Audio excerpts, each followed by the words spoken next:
Olá, fazendo aqui esta transmissão ao vivo aqui diretamente do meu quintal. E o assunto é polêmico. Tô passando a mão aqui porque minha pele é oleosa, aí junta com um pouquinho de suor, fica brilhando.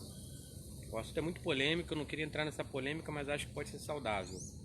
Essa quarentena que está sendo recomendada a princípio, né, em alguns lugares. Em outros lugares ela é uma determinação mesmo, e tem lugares que estão usando a força policial para conduzir as pessoas para suas casas, solicitando que elas solicitando que as pessoas deixem as ruas, e dependendo, se a pessoa não obedecer essa ordem, né, ela pode ser multada ou ser presa, porque ela estaria desobedecendo uma ordem, né, questão de saúde pública, né? E isso vale para todos. Não pode parar tudo porque alguns setores essenciais precisam continuar funcionando, porque o ideal do ideal era todo mundo parar, ficar em casa de quarentena se cuidando, mas aí o mundo real funciona na base do quê? Dos serviços, do consumo, então as coisas não podem parar de uma forma total. Mas se todo mundo colaborar, esse período vai ser mais curto. Então vamos lá. Alguns setores se sentem mais prejudicados do que outros, isso é normal. Mas o governo, embora esteja demorando um pouco para agir, acredito que vai tomar a medida econômica correta para dar uma renda mínima para os trabalhadores, para as famílias nesse momento, aqueles que trabalham por conta própria, que não têm comprovação de renda. Aqueles que são trabalhadores, vai se encontrar algum meio de não perderem seus empregos, da empresa manter parte do salário, o governo entrar com outra parte, ainda que o salário diminua um pouco, mas é necessário manter os empregos, né? E também ajuda para as micro, pequenas e grandes empresas, cada um no seu tempo, né? Porque as grandes empresas também precisam de ajuda, porque se elas ficarem muito tempo sem funcionar, as dívidas continuam de aluguel ou de pagar os funcionários, e uma hora ela pode quebrar. As pequenas vão quebrar mais rápido, óbvio, porque não tem capital de giro, não tem capital para, não tem recursos, né? Não tem tanta ajuda assim. Então, assim, mas todos precisam de ajuda, principalmente o trabalhador, a pessoa mais pobre e mais vulnerável, as famílias, enfim. Então o que acontece? Surgiu a polêmica das igrejas, dos cultos. Alguns estão interpretando como se estivessem sendo ordenados que fechassem as igrejas, como se fosse um tipo de perseguição. Aí as pessoas vêm com argumento bíblico, com texto bíblico, argumentando que, sabe, isso é uma questão da igreja estar sendo afrontada, do diabo estar se levantando, e a igreja está voltando para trás, está recuando, enfim, como se fosse uma questão de perseguição à igreja, e aqueles que estão obedecendo a determinação das autoridades sanitárias estivessem negando a fé. Sendo que eu penso que não tem nada a ver uma coisa com a outra. É uma questão de inteligência, de saúde pública, uma questão social. Aí eu dei um exemplo hoje para uma pessoa que publicou algo parecido com isso, que tem esse pensamento, né? Que a igreja não pode fechar, tem que continuar. Ou seja, tem pessoas que acreditam, defendem que as pessoas têm que continuar sendo expostas, né? Tem pessoas que não estão dando uma devida importância, não estão atentas ao perigo real desse vírus, que é muito maior do que a gente pode imaginar. Ele ainda é um vírus novo. A ciência ainda está estudando seus efeitos, suas causas, as possíveis mutações que ele vai sofrer. Ele pode voltar no futuro de uma outra forma, ou seja, há muita ignorância e desconhecimento ainda sobre isso. Então o melhor no momento é prevenir. A Itália no início não queria fazer a quarentena, de repente o número de mortos disparou. Aí eles se viram obrigados a fazer a quarentena. De uma hora para outra, eles saltaram. Hoje, a Itália já é a primeira, não, foi ultrapassada pelos Estados Unidos. Ou seja, mais de 8 mil mortos em pouco tempo. Esse vírus ele se espalha muito rápido, muito fácil. Então, por isso que acaba matando muita gente. Não só idosos, pessoas com dificuldades, né, com problemas de saúde também. Só que tem pessoas jovens que têm algum problema de saúde que de repente nem ela sabia, uma insuficiência, uma dificuldade, e o vírus pode ser mais forte. E o sistema de saúde já está sobrecarregado. Por isso que é necessária a quarentena. Então essa questão da igreja fechar não é uma ordem para a igreja fechar, né? Eu não vi nenhuma determinação, ela pode abrir. Agora, uma igreja vai abrir e proibir que pessoas entrem, proibir que pessoas se aglomerem e façam culto ou oração, não tem lógica. Você vai limitar, você vai abrir e colocar, ó, entra um de cada vez, ora, eu acho que fica uma coisa sem sentido. Se a recomendação é ficar em casa e você autoriza, incentiva a pessoa a irem até uma igreja, só esse deslocamento ela está se expondo. Agora, se a pessoa precisa ir até lá para uma ajuda social, porque a igreja distribui cesta básica, ou para uma oração individual que a pessoa confia e quer uma oração, de repente, lá do seu pastor, do seu presbítero, do seu líder religioso. Eu falo igreja, mas isso vale para qualquer religião.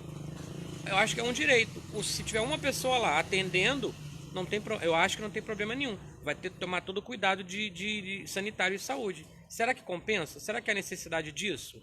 Eu acho que para quem tem fé, deve saber que a fé independe de onde você esteja, sozinho ou acompanhado. Só que tem pessoas que são mais frágeis, mais sensíveis, ou não tem essa maturidade espiritual. Acreditam que precisam da presença, do contato de outras pessoas. Isso tem que ser compreendido.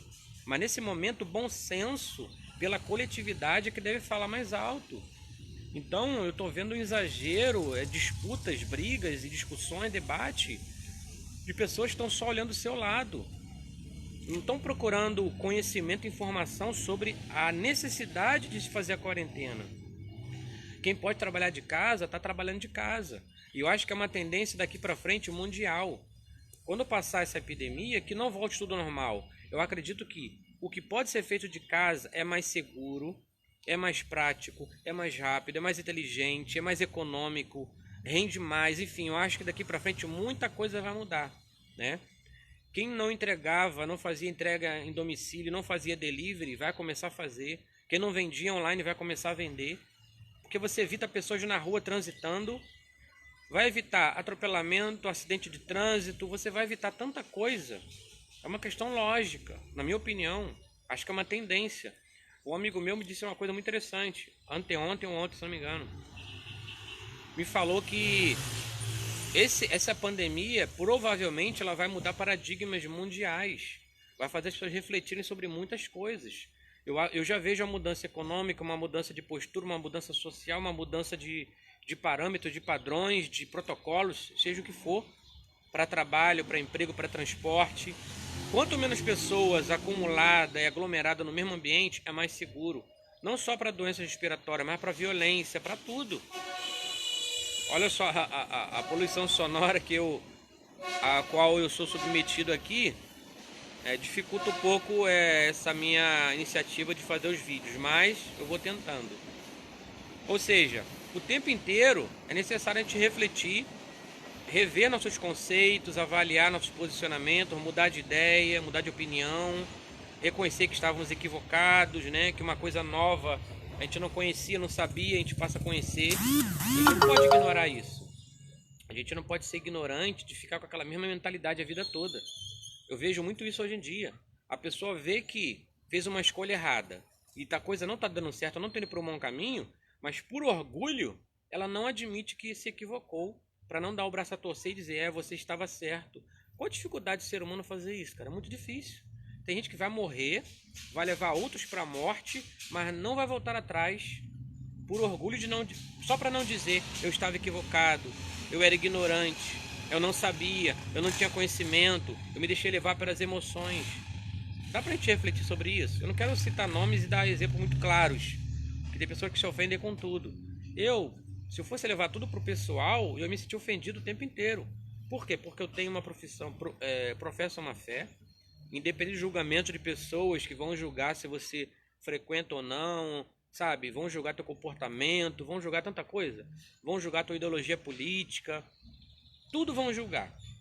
Tá entendendo? Então, assim, fiz uma graduação, tenho minha profissão de fé, professo minha fé, minha confissão de fé, e tenho minha ideologia política ao meu lado, né? Justificável. Eu tenho meu posicionamento e explico por que eu penso daquela forma, e não penso dessa forma porque isso me agrada, porque é melhor para mim, porque eu penso só em mim, porque não, nem penso no meu grupo social, na minha classe, na minha casta, na minha família, não. Penso no coletivo. A minha justificativa né, pela qual eu tenho a minha ideologia, minha postura política, ela é justificada por questões sociais, questões econômicas, questões humanitárias. Só que a pessoa, por ignorância, não procura conhecer o lado do outro. Mesma coisa a questão da fé. Eu tenho minha racionalidade. A fé é algo que a princípio não precisa de explicação, mas ela tem que ter uma lógica. Nem tudo você sabe explicar e nem pode, nem vai conseguir razões, motivos e tal. Mas ela precisa ter uma razão, uma lógica. É como eu aprendi há um tempo atrás, aquilo que a fé que ela é irracional, ela é fideísmo. É você falar assim, vai por esse caminho. A pessoa fala, por quê? É porque tem que ir por aqui, pronto, acabou. É que nem você não ensina ao teu filho por que ele tem que fazer determinada coisa. Você fala, tem que fazer, pronto, acabou porque eu estou mandando. Ele não vai aprender por que ele precisa fazer aquilo. Tá entendendo? Então a fé, ela tem uma racionalidade sim, uma lógica. Então cada um tem direito a ter sua fé, sua postura, seu posicionamento político, ideológico, óbvio que tem. Respeitar o do outro. Porque nunca algo vai agradar a todos. Tá entendendo? Só para fechar. Todo funcionário, empregado gostaria de ganhar mais do que ganha. Ter mais tempo livre, trabalhar menos, trabalhar mais perto do emprego, ter férias de maior tempo, se aposentar mais cedo. Óbvio, se for perguntar, todo mundo quer o melhor para si. E se for perguntar para cada empregador, de verdade, se coloque no lugar do empregador. Não, eu queria pagar menos ainda, dar menos direitos para poder ter mais lucro, para poder expandir mais, etc. Então a pessoa pagar um salário justo, ser um empregador que age com dignidade, não significa que ele tem que ser bonzinho, porque se ele dá mais do que pode, mais do que a realidade, ele pode quebrar. O mundo funciona assim, na base do lucro, na base do capitalismo. As coisas são assim, tem que se entender isso. Agora, buscar a justiça social, um equilíbrio, diminuir as desigualdades é muito difícil, é uma tarefa muito difícil de se conseguir. Mas eu acho que é possível não desistir de buscar esse objetivo. Então eu falei de várias coisas, mas para fechar, o que você acha? As igrejas têm que ter uma determinação de não pode abrir, tem que ficar fechada, trancada, ou pode abrir, mas não pode ter aglomeração. Isso é um tipo de perseguição religiosa? Isso significa que você está cerceando o direito ao culto? Ao direito de expressar a sua fé? Eu acho que não. Eu acho que a gente tem que ter equilíbrio para não gerar mais conflitos, mais divisão, mais ódio, mais briga, mais mortes do que já estão acontecendo. Então eu vou encerrar dizendo que cada um seja responsável pelas suas atitudes e pelas suas atitudes que geram consequências para a vida do outro, dos outros e da sociedade como um todo. Que cada um arque com suas responsabilidades e assuma as consequências dos seus erros, das suas infrações, dos seus delitos, dos seus crimes, das suas contravenções e dos seus equívocos e dos seus erros. Tá entendendo? Para o bem de todos. Então é isso. Que Deus proteja todos nós, que essa pandemia possa durar o mínimo de tempo possível, que o mínimo de pessoas perca suas vidas, né? Mas sabemos que muita coisa é inevitável. Que possamos aprender mais sobre isso. Quem tem desejo de conhecer, de pesquisar, de se proteger, eu acho que é uma boa oportunidade, né? E vamos valorizar e reconhecer o trabalho das pessoas que estão aí na luta no dia a dia. Pessoal da área da saúde primeiramente, médicos, enfermeiros, técnicos de todas as áreas administrativas, quem está no transporte, quem está na segurança, quem está nas atividades consideradas essenciais que não pararam, porque precisamos continuar com o transporte de cargas, de pessoas, serviços básicos, teleatendimento, entregas, venda de combustível, produção, distribuição, farmácia, drogaria, alimentação. Isso é essencial, não pode parar. E quanto mais a sociedade colaborar com a quarentena, menos tempos vamos ficar, menos pessoas vão morrer, e acho que a gente pode aprender uma grande lição com isso. E que se futuramente surgir novamente um novo vírus, ou esse mesmo vírus com modificação, ao primeiro sinal, todo mundo já vai se alertar, para não cometer o erro de ignorar, menosprezar os perigos, e por conta de erros e irresponsabilidade de muitos, autoridades ou não, milhares, milhões de vidas poderão ser poupadas futuramente.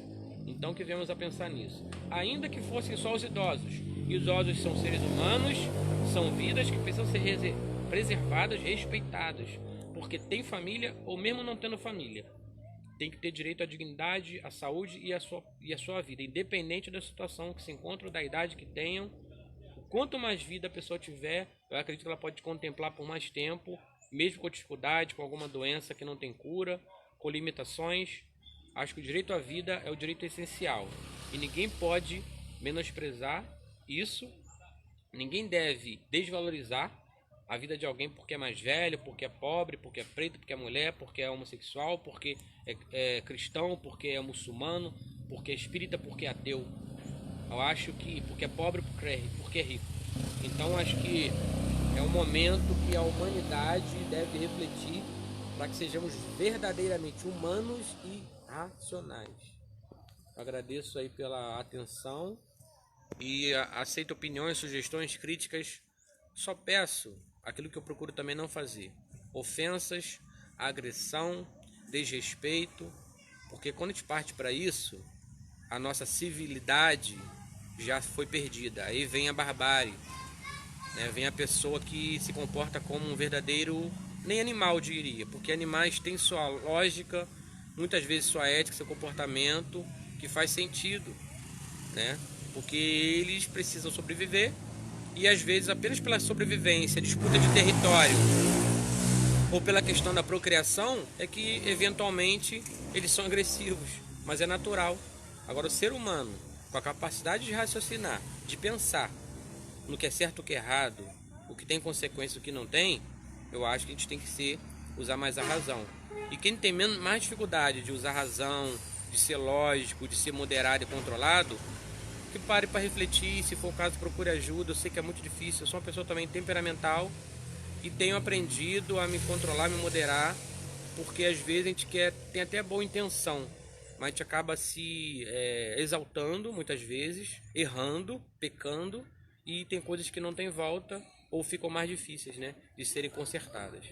Agradeço aí e breve terei mais vídeos. Eu quero falar sobre muitos assuntos, quero trazer coisas da minha própria vida, experiência de vida, coisas que eu aprendi, coisas relacionadas ao meu trabalho, a área da educação para a qual me formei, a área da sociologia, temas das minhas palestras. E quando passar essa pandemia, conto com a colaboração e apoio dos amigos para divulgar meu trabalho, para me indicar, porque eu gosto de trabalhar. Já sou aposentado, mas não quero ficar acomodado, não quero ficar conformado, né? Assim que for possível, eu vou abrir mão da minha aposentadoria porque eu quero trabalhar, quero servir, quero ser útil. Enquanto eu tiver condições de me locomover, de me expressar, de falar, de contribuir de alguma forma para a sociedade, eu não vou me acomodar, me calar, né? E ficar satisfeito, acomodado e conformado com a realidade. Então é isso que eu queria deixar esse recado para todos nós, porque nós viemos a passar por uma verdadeira metanoia, uma mudança de mente, uma mudança da mente a partir dessas dificuldades que nós estamos vivendo. Agradeço pela atenção.